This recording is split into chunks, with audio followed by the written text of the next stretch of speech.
بسم اللہ الرحمن الرحیم۔ السلام علیکم ورحمۃ اللہ وبرکاتہ۔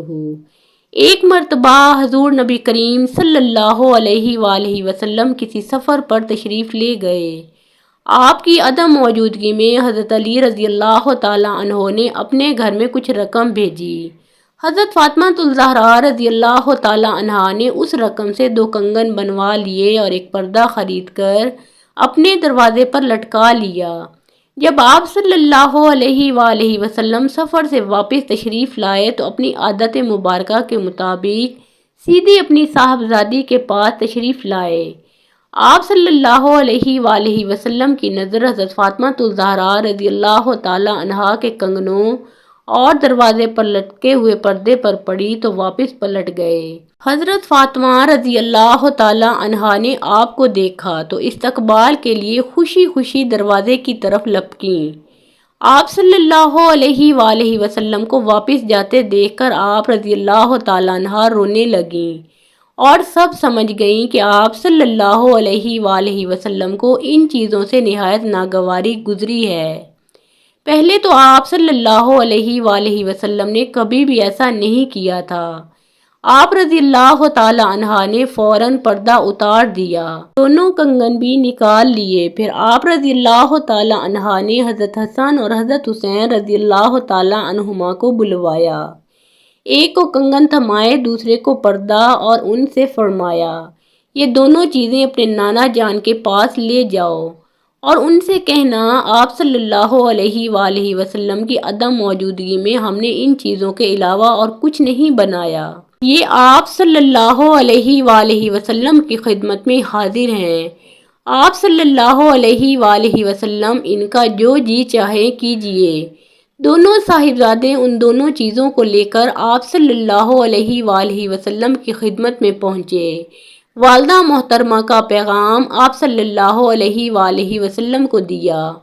آپ نے دونوں کے منہ پر بوسہ دیا، شفقت سے اپنے زانوئے مبارک پر بٹھایا اور خوشی کا اظہار فرمایا۔ پھر حکم فرمایا چاندی کے یہ دونوں کنگن توڑ دیے جائیں۔ کنگن توڑ دیے گئے تو آپ صلی اللہ علیہ وآلہ وسلم نے ان کے ٹکڑے اہل صوفہ میں تقسیم فرما دیے۔ صوفہ اس چبوترے کو کہتے ہیں جو مسجد نبوی کے باہر دروازے کے ساتھ بنایا گیا تھا۔ اس پر نادار صحابہ بیٹھا کرتے تھے۔ پھر آپ صلی اللہ علیہ وآلہ وسلم نے اصحاب صوفہ میں سے ایک صحابی کو بلایا۔ اس کے پاس کپڑا نہیں تھا، اس دروازے کے پردے میں سے ایک ٹکڑا پھاڑ کر اسے دے دیا۔ اس طرح ہر ایک کو تھوڑا تھوڑا اس پردے میں سے عنایت فرمایا۔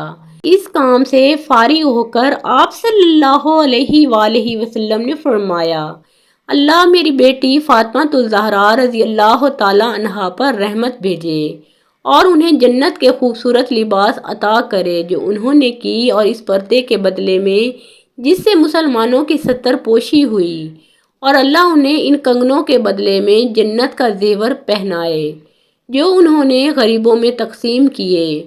ایک شخص حضور نبی کریم صلی اللہ علیہ وآلہ وسلم کی خدمت میں پینے کی کوئی چیز لایا۔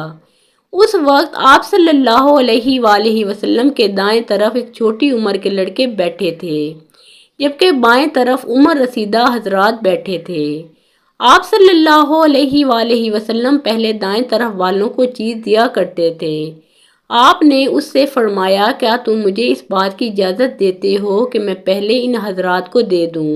اس پر وہ لڑکا بولا نہیں باخدا نہیں، آپ سے حاصل ہونے والی متبرک چیز کے بارے میں ہرگز کسی کو ترجیح نہیں دے سکتا، یعنی پہلے میرا حق ہے مجھے ہی دیں۔ آپ صلی اللہ علیہ وآلہ وسلم نے پہلے انہی کو وہ چیز پلائی۔ یہ تھے حضرت عبداللہ ابن عباس رضی اللہ تعالیٰ عنہ۔ ان کی بات حد درجہ دانشمندانہ تھی۔ 9 ہجری میں قبیلہ ثقیف کا وفد دربار رسالت میں حاضر ہوا۔ یہ لوگ آپ صلی اللہ علیہ وآلہ وسلم کی خدمت میں مناظرہ و مقابلہ کی غرض سے جاتے۔ اس وفد میں ایک بچہ بھی تھا جو رات دن اہل وفد کے سامان کی حفاظت پر مقرر تھا۔ ایک دن کا واقعہ ہے کہ رات کو اہل وفد سو گئے تو یہ بچہ چپکے حضور صلی اللہ علیہ وآلہ وسلم کی خدمت میں پہنچا اور خفیہ اسلام لے آیا۔ اس دوران وہ باقاعدہ اسلام کی تعلیم حاصل کرتا رہا اور حسب موقع دربار رسالت میں حاضری دیتا رہا اور قرآن کریم کی تعلیم بھی سیکھتا رہا۔ دوران حاضری حضور صلی اللہ علیہ وآلہ وسلم کو محو خواب پایا تو جلیل القدر صحابی رضی اللہ تعالیٰ عنہم سے علم حاصل کر لیتا۔ اسلام اور قرآن کا یہ عاشق خوش نصیب بچہ حضرت عثمان بن ابی العاص رضی اللہ تعالیٰ عنہ کے بچپن کا واقعہ ہے۔ حضور صلی اللہ علیہ وآلہ وسلم کی مدینہ منورہ حاضری پر ایک لڑکا آپ صلی اللہ علیہ وآلہ وسلم کی خدمت میں پیش کیا گیا اور لوگوں نے کہا یا رسول اللہ اس نے 17 قرآنی صورتیں حفظ کر لی ہیں۔ حضور صلی اللہ علیہ وآلہ وسلم نے امتحان کے طور پر کچھ سنانے کو فرمایا۔ لڑکے نے آپ کے سامنے سورہ قاف سنائی۔ اس پر آپ صلی اللہ علیہ وآلہ وسلم نے مسرت کا اظہار فرمایا۔ حضور صلی اللہ علیہ وآلہ وسلم کو جو خطوط یہود کے پاس بھجوانے ہوتے وہ یہودی ہی تحریر کرتے تھے۔ ایک مرتبہ حضور صلی اللہ علیہ وآلہ وسلم نے ارشاد فرمایا یہود کے خط و کتابت پر مجھے اطمینان نہیں کہ وہ گڑبڑ نہ کر دیتے ہوں، تم یہود کی زبان سیکھو۔ اس لڑکے نے صرف 15 دنوں میں یہودیوں کی عبرانی زبان سیکھ لی اور باقاعدہ تحریر بھی لکھنا شروع کر دی۔ اسی طرح حضور صلی اللہ علیہ وآلہ وسلم کی خدمت میں یہودیوں کے جو خطوط آتے ان کے پڑھنے کی ذمہ داری بھی اس کم عمر کے ذمہ تھی۔ بعض روایات میں عبرانی کی جگہ سورانی زبان سیکھنے کا بھی آیا ہے۔ یہ لڑکا صحابہ میں حضرت زید بن ثابت رضی اللہ تعالیٰ عنہ کے نام سے مشہور تھے۔ آپ اپنے زمانے کے جلیل القدر صحابہ میں شمار ہوتے اور بڑے مفتی سمجھے جاتے، خاص طور پر علم میراث کے ماہر تھے۔ ہجرت نبوی کے وقت ان کی عمر صرف 11 برس تھی۔ ایک مرتبہ حضور نبی کریم صلی اللہ علیہ وآلہ وسلم سے کسی نے پوچھا یا رسول اللہ آپ اپنے بچپن کے بارے میں کچھ بتائیں۔ آپ صلی اللہ علیہ وآلہ وسلم نے ارشاد فرمایا ایک مرتبہ میں اپنی بھیڑ بکریوں کے ریوڑ میں کھڑا تھا کہ میرے پاس 2 آدمی آئے۔ ان کے کپڑے سفید تھے۔ ان میں سے ایک کے پاس سونے کا ایک تشت تھا، وہ تشت برف سے بھرا ہوا تھا۔ انہوں نے مجھے لٹایا اور میرے پیٹ کو چاک کیا، پھر انہوں نے میرے دل کو باہر نکالا اور اسے چیرا، اس میں سے سیاہ لوتھڑا نکال ڈالا، پھر انہوں نے میرا دل اور پیٹ کو اس برف سے دھویا، یہاں تک کہ انہوں نے میرے دل کو واپس میرے پہلو میں رکھ دیا اور دل گویا پہلے کی طرح سے ہو گیا۔ اب ان میں سے ایک نے دوسرے سے کہا ان کی امت کے 10 آدمیوں سے ان کا وزن کرو۔ انہوں نے مجھے تولا تو میرا وزن زیادہ ہو گیا۔ اس پر پہلے نے کہا 100 آدمیوں سے وزن کرو۔ اس نے مجھے 100 آدمیوں سے تولا، اب بھی میرا وزن بڑھ گیا۔ اس کے بعد مجھے 1000 آدمیوں سے تولا گیا، اب بھی میرا وزن بڑھ گیا۔ اب پہلے نے کہا بس رہنے دو، اگر تم انہیں پوری امت کے مقابلے میں تولو گے تب بھی انہی کا وزن زیادہ ہوگا۔ حضرت عمر فاروق رضی اللہ تعالیٰ عنہ فرماتے ہیں ایک دن میں حضور نبی کریم صلی اللہ علیہ وآلہ وسلم کی خدمت میں حاضر ہوا۔ آپ صلی اللہ علیہ وآلہ وسلم بالائی منزل پر تشریف رکھتے تھے۔ آپ صلی اللہ علیہ وآلہ وسلم کے جسم مبارک پر صرف ایک تہ بند تھا، ایک کھری چارپائی تھی، سرہانے ایک تکیہ پڑا تھا جس میں خرمے کی چھال بھری ہوئی تھی، ایک طرف مٹھی بھر جو رکھے ہوئے تھے، ایک کونے میں پائے مبارک کے پاس کسی جانور کی کھال پڑی تھی، کچھ مشکیزے کی کھالیں سر کے پاس گھنٹنے پر لٹک رہی تھیں۔ حضرت عمر فاروق رضی اللہ تعالیٰ عنہ کہتے ہیں کہ یہ دیکھ کر میری آنکھوں سے آنسو جاری ہو گئے۔ حضرت صلی اللہ علیہ وآلہ وسلم نے رونے کا سبب دریافت کیا تو حضرت عمر فاروق رضی اللہ تعالیٰ عنہ نے عرض کی یا رسول اللہ میں کیوں نہ روؤں؟ چارپائی کے باندھ سے جسم اقدس پر بدیاں پڑ گئی ہیں، اس میں جو سامان ہے وہ نظر آ رہا ہے، کیسر و کسرا تو باغ و بہار کے مزے لوٹیں اور خدا کے پیغمبر و برگزیدہ ہو کر آپ صلی اللہ علیہ وآلہ وسلم کے سامان خانہ کی یہ کیفیت ہو۔ آپ صلی اللہ علیہ وآلہ وسلم نے ارشاد فرمایا، اے ابن خطاب، تم کو یہ پسند نہیں کہ وہ یہ دنیا لیں اور ہم آخرت۔ یہ حضرت صلی اللہ علیہ وآلہ وسلم کی سیرت طیبہ کا مشہور واقعہ ہے۔ آپ ذرا غور کیجئے کہ ہم دنیا و آخرت میں کس کو زیادہ ترجیح دیتے ہیں۔ ہمیں ان دونوں میں سے کس کو زیادہ ترجیح دیتے ہیں؟ ہمیں ان دونوں میں سے کس کو زیادہ ترجیح دیتے ہیں؟ ہمیں ان دونوں میں سے کون سی شے زیادہ مرغوب ہے؟ اسلام کا جھکاؤ دنیا کے مقابلے میں آخرت کی طرف زیادہ ہے، کیونکہ وہ ابدی زندگی ہے۔ قبیلہ راش کا ایک شخص مکہ مکرمہ میں اپنے اونٹ بیچنے کے لیے آیا۔ ابو جہل نے اس سے سارے اونٹوں کا سودا کر لیا۔ اونٹ لینے کے بعد ابو جہل نے قیمت ادا کرنے میں ٹال مٹول شروع کر دی۔ عراشی کئی روز مکہ مکرمہ میں ٹھہرا رہا، مگر ابو جہل برابر ہیلے بہانے کرتا رہا۔ جب عراشی تنگ آ گیا تو اس نے ایک روز حرم کعبہ میں پہنچ کر قریش کے سرداروں کو اپنی بپتا سنائی اور فریاد کی کہ میری رقم ابو جہل سے دلوا دو۔ میں ایک غریب الوطن مسافر ہوں، خدا را میری مدد کرو۔ جس وقت وہ قریش کے سرداروں سے فریاد کر رہا تھا، رسول اکرم صلی اللہ علیہ وآلہ وسلم بھی حرم کعبہ کے ایک گوشے میں تشریف فرما تھے۔ سرداران قریش کو مذاق سوجا تو انہوں نے اس کو حضرت صلی اللہ علیہ وآلہ وسلم سے اس معاملے میں مدد طلب کرنے کو کہا۔ مظلوم عراشی اپنی فریاد لے کر رسول اکرم صلی اللہ علیہ وآلہ وسلم کے پاس گیا۔ دوسری طرف سرداران قریش خوش ہو رہے تھے کہ اب مزہ آئے گا۔ حضرت صلی اللہ علیہ وآلہ وسلم اس اجنبی مظلوم کی فریاد سن کر اسی وقت اٹھ کھڑے ہوئے اور ابو جہل کے مکان پر پہنچ گئے۔ آپ صلی اللہ علیہ وآلہ وسلم نے روبدار آواز میں کہا، تم نے اس عراشی سے اونٹ خریدے ہیں، فوراً اونٹوں کی رقم لا کر اس شخص کو دے دو۔ یہ ایک سچے کردار کی عظمت اور روب کا نتیجہ تھا کہ ابو جہل نے مطلوبہ رقم عراشی کے سپرد کر دی۔ اس واقعہ سے ہمیں یہ سبق ملتا ہے کہ ہمیں مظلوم کی حمایت کرنی چاہیے۔ یہ اس زمانے کی بات ہے جب حضور صلی اللہ علیہ وآلہ وسلم مکہ مکرمہ میں رہا کرتے تھے اور ابھی ہجرت کر کے مدینہ منورہ تشریف نہیں لے گئے تھے۔ ان دنوں ہفتے میں 2 روز یعنی جمعرات اور پیر کو کعبہ کا دروازہ عام لوگوں کے لیے کھول دیا جاتا تھا تاکہ جس کا جی چاہے کعبے کے اندر جا کر عبادت کر سکے۔ دروازہ کھولنا اور بند کرنا حضرت عثمان بن طلحہ رضی اللہ تعالی عنہ کے ذمہ تھا، کیونکہ وہی کعبہ کے کلید بردار تھے۔ حضرت عثمان بن طلحہ رضی اللہ تعالی عنہ کا اپنا بیان ہے کہ زمانہ جاہلیت میں ہم پیر اور جمعرات کے دن بیت اللہ کو کھولا کرتے تھے اور لوگ اس میں داخل ہونے کی سعادت حاصل کرتے تھے۔ ہجرت سے پہلے ایک روز حضور صلی اللہ علیہ وآلہ وسلم بیت اللہ میں داخل ہونے کے لیے تشریف لائے۔ اس وقت تک حضرت عثمان بن طلحہ اسلام میں داخل نہیں ہوئے تھے۔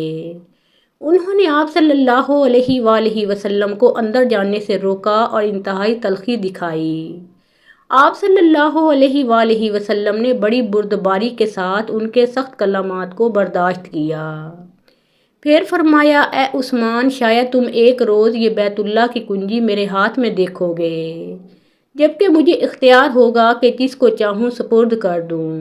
حضرت عثمان بن طلحہ نے کہا کہ اگر ایسا ہو گیا تو قریش ہلاک اور ذلیل ہو جائیں گے۔ آپ صلی اللہ علیہ وآلہ وسلم نے فرمایا کہ نہیں، اس وقت قریش آباد اور عزت والے ہو جائیں گے۔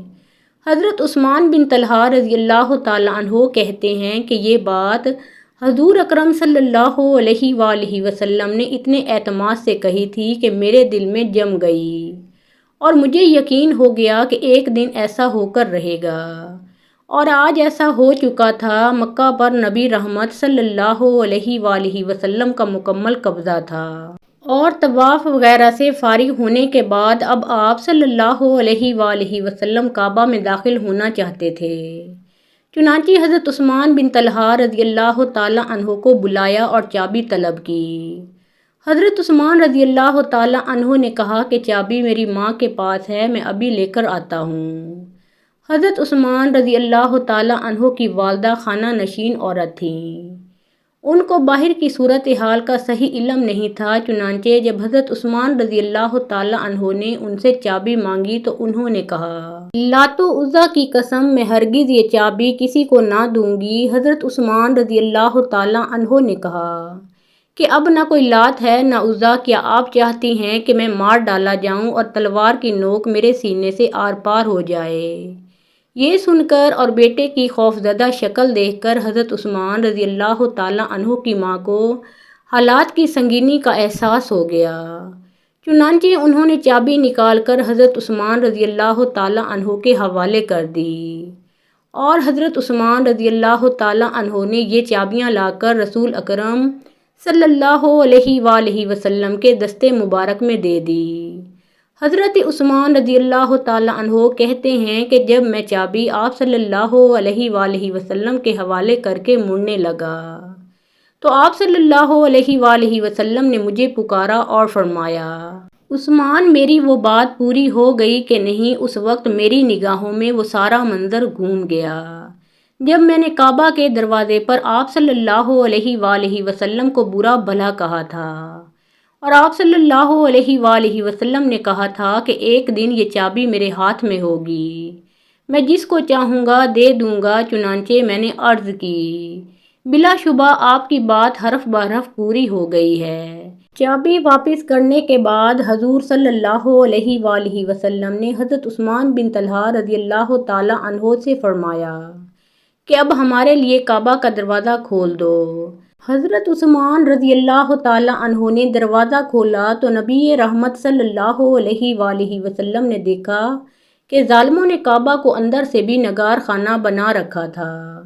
اس وقت کعبہ شریف کے باہر اندر اور اوپر 360 بت رکھے ہوئے تھے، ہر قبیلے کا علیحدہ بت تھا۔ آپ صلی اللہ علیہ وآلہ وسلم خانہ کعبہ میں داخل ہوئے اور آپ صلی اللہ علیہ وآلہ وسلم جس بت کی جانب اشارہ فرماتے تھے وہ بت اوندے منہ زمین پر گر جاتا تھا۔ جب تمام بت ٹوٹ گئے تو ایک بت جو کہ سب سے بلند جگہ نصب تھا، اس کو توڑنے کے لیے آپ صلی اللہ علیہ وآلہ وسلم نے حضرت علی رضی اللہ تعالیٰ عنہ سے فرمایا کہ تم میرے کندھوں پر چڑھ کر اس بت کو توڑ دو۔ حضرت علی رضی اللہ تعالیٰ عنہ نے عرض کیا، یا رسول اللہ صلی اللہ علیہ وآلہ وسلم، آپ میرے کندھوں پر چڑھ جائیں۔ تو حضور اکرم صلی اللہ علیہ وآلہ وسلم نے فرمایا، اے علی، کیا تم نبوت کا بوجھ اٹھا لو گے؟ حضرت علی رضی اللہ تعالیٰ عنہ حضور صلی اللہ علیہ وآلہ وسلم کی بات سن کر خاموش ہو گئے، اور پھر انہوں نے حضور صلی اللہ علیہ وآلہ وسلم کے کندھوں پر چڑھ کر اس بت کو توڑ دیا۔ پھر کعبہ میں 2 رکعت نماز پڑھی اور دعا وغیرہ سے فارغ ہو کر کعبہ کے دروازے میں آ کر کھڑے ہوئے۔ باب کعبہ خاصی بلندی پر ہے۔ آپ صلی اللہ علیہ وآلہ وسلم کو وہاں جلوہ آرا دیکھ کر لوگ ہر طرف سے سمٹ آئے کہ شاید آپ صلی اللہ علیہ وآلہ وسلم کچھ کہنا چاہتے ہیں۔ دیکھتے ہی دیکھتے ایک بڑا مجمع اکٹھا ہو گیا، 10-12 ہزار تو صحابہ کرام رضی اللہ تعالیٰ عنہم ہی تھے، علاوہ ازیں ہزاروں کی تعداد میں اہل مکہ بھی دھڑکتے دلوں کے ساتھ اپنی قسمت کا فیصلہ سننے کے منتظر تھے۔ جب اجتماع پرسکون ہو گیا تو آپ صلی اللہ علیہ وآلہ وسلم نے خطاب شروع کیا۔ آپ صلی اللہ علیہ وآلہ وسلم کے بے شمار معجزات میں سے ایک معروف معجزہ یہ بھی ہے کہ سامعین کی تعداد خواہ کتنی ہی زیادہ کیوں نہ ہو، ان میں سے دور ترین آدمی کو بھی بغیر کسی ذریعے اور واسطے کے آپ صلی اللہ علیہ وآلہ وسلم کی آواز اسی طرح واضح اور صاف سنائی دیتی تھی جیسے قریب ترین شخص کو۔ آپ صلی اللہ علیہ وآلہ وسلم نے فرمایا، اللہ کے سوا کوئی معبود نہیں ہے، وہ وحدہ لا شریک ہے۔ اس نے اپنا وعدہ پورا کیا، اپنے بندے کی مدد فرمائی اور تمام جتھوں کو تنہا بھگا دیا۔ سن لو کہ جن چیزوں پر تم فخر کیا کرتے تھے اور نسل در نسل انتقام اور خون بہا کا سلسلہ جاری رکھا کرتے تھے، وہ سب کچھ میں نے اپنے پاؤں تلے روند ڈالا ہے۔ البتہ کعبہ کی دیکھ بھال اور حاجیوں کو پانی پلانے کا اعزاز آئندہ بھی برقرار رہے گا۔ آپ صلی اللہ علیہ وآلہ وسلم نے بیت اللہ کا دروازہ کھولا تو حضرت اسامہ بن زید رضی اللہ تعالیٰ عنہ حضرت عثمان بن طلحہ رضی اللہ تعالیٰ عنہ اور حضرت بلال رضی اللہ تعالیٰ عنہ اندر داخل ہوئے۔ بعد میں دروازہ بند کر دیا گیا۔ حضرت عبداللہ بن عمر رضی اللہ تعالیٰ عنہ فرماتے ہیں کہ مجھے کسی وجہ سے دیر ہو گئی۔ جب آپ رضی اللہ تعالیٰ عنہ تشریف لائے تو آپ صلی اللہ علیہ وآلہ وسلم نے حضرت خالد بن ولید رضی اللہ تعالیٰ عنہ کو کھڑا کر دیا تاکہ لوگوں کو اندر آنے سے روکا جائے۔ پھر جب آپ صلی اللہ علیہ وآلہ وسلم باہر تشریف لائے تو حضرت عبداللہ بن عمر رضی اللہ تعالیٰ عنہ نے فوراً حضرت بلال رضی اللہ تعالیٰ عنہ سے جو دروازے کے پیچھے کھڑے تھے سوال کیا۔ آپ صلی اللہ علیہ وآلہ وسلم نے کعبہ میں داخل ہو کر کیا کیا؟ حضرت بلال رضی اللہ تعالیٰ عنہ نے جواب دیا، کعبہ میں 6 ستون 2 قطاروں میں ہیں، قطار اول کے 2 ستونوں کے درمیان آپ صلی اللہ علیہ وآلہ وسلم نے 2 رکعت نماز ادا کی اور کعبہ کا دروازہ آپ صلی اللہ علیہ وآلہ وسلم کے پیچھے تھا۔ جب آپ صلی اللہ علیہ وآلہ وسلم باہر تشریف لائے تو دروازہ بند کر دیا گیا اور خانہ کعبہ کی چابیاں آپ صلی اللہ علیہ وآلہ وسلم کے دستے مبارک میں تھیں، جو آپ صلی اللہ علیہ وآلہ وسلم نے حضرت عثمان بن طلحہ رضی اللہ تعالیٰ عنہ کے حوالے کیں اور فرمایا، عثمان، یہ چابی اب قیامت تک تمہارے ہی خاندان میں رہے گی اور سوائے ظالم کے کوئی شخص اسے تم سے نہیں چھین سکے گا۔ حضرت عثمان بن طلحہ رضی اللہ تعالیٰ عنہ اس کرم نوازی پر مسرور ہو کر بے اختیار پکار اٹھے، بے شک آپ صلی اللہ علیہ وآلہ وسلم اللہ کے سچے رسول ہیں۔ اس بات کے جواب میں آپ صلی اللہ علیہ وآلہ وسلم نے فرمایا، آج نیکی اور وفا کا دن ہے۔ حضرت عثمان بن طلحہ رضی اللہ تعالیٰ عنہ اس واقعہ کے بعد مسلمان ہو گئے۔